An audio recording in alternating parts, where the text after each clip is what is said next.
உள்ளாட்சித்துறையில் வெடித்துள்ள 800 கோடி ரூபாய் ஊழல் விவகாரம் தமிழக அரசியலை அதிர்ச்சியில் ஆழ்த்தியுள்ளது. அமைச்சர் நேரு மற்றும் அவரது நெருங்கியவர்கள் மீது மிதக்கும் குற்றச்சாட்டுகள் அரசின் உள்பகுதியில் பதற்றத்தை ஏற்படுத்தி இதன் பின்னால் இன்னும் பெரிய சதித்திட்டம் பதுங்கியிருப்பதாக அரசியல் வட்டாரங்கள் கிசுகிசுக்கின்றன. தமிழக அரசியலை அதிர வைத்துள்ள பெரும் ஊழல் தற்போது வெளிச்சம் பார்த்துள்ளது. நகராட்சி நிர்வாகம் மற்றும் குடிநீர் விநியோகம் துறையில் சுமார் 800 கோடி ரூபாய் ஊழல் நடந்துள்ளதாக அமலாக்கத்துறை தெரிவித்துள்ளது. இந்த ஊழலில் அமைச்சர் நேரு மற்றும் அவரது தம்பிகளின் நிறுவனங்கள் தொடர்புடையதாக கூறப்படுகிறது.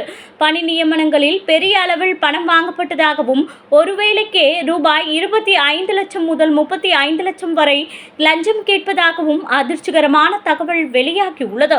இந்த பணம் பல்வேறு நிறுவனங்களின் கணக்குகள் வழியாக சுழற்சி செய்யப்பட்டு வெளிநாடுகளுக்கு அனுப்பப்பட்டிருக்கலாம் என அமலாக்கத்துறை சந்தேகம் தெரிவித்துள்ளது.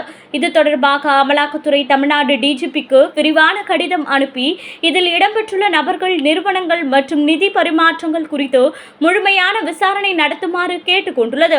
கடந்த சில ஆண்டுகளில் வழங்கப்பட்ட ஒப்பந்தங்கள், பணியாளர்கள் நியமனங்கள் மற்றும் கட்டுமான பணிகளில் சட்டவிரோத நிதி பரிமாற்றங்கள் நடந்துள்ளதாகவும் அந்த கடிதத்தில் குறிப்பிடப்பட்டுள்ளது. இந்த தகவல் வெளிவந்ததும் அரசியல் வட்டாரத்தில் பெரும் பரபரப்பு நிலவுகிறது.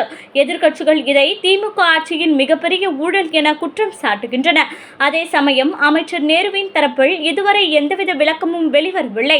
அமலாக்கத்துறை இதை மிகப்பெரிய மணி லாண்டரிங் வழக்காக கருதி விரைவில் அதிகாரப்பூர்வ விசாரணையை தொடங்க உள்ளது.